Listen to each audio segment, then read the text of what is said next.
আসসালামু আলাইকুম রহমতুল্লাহি আবরকাত। আলহামদুলিল্লাহ, আজকে শুক্রবার। আজকে জুমা নামাজ পড়ে বাগানের দিকে আসলাম।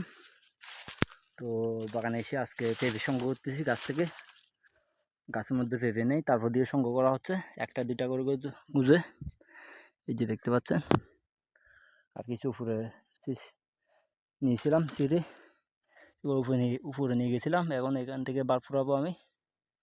তো এখন তো পেঁপের কেজি হচ্ছে আপনার 45 টাকা পাইকারি, কিন্তু গাছে তো পেঁপে নেই।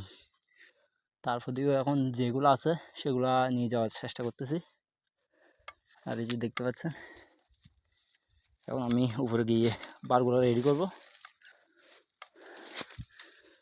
তো গেলে বাসার দিকে ফিরে যাব। সবাই আমার জন্য দোয়া করবেন।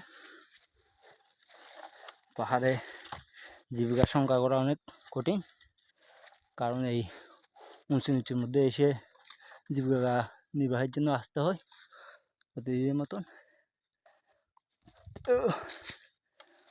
খুব প্রচুর গরম পড়তেছে এখন।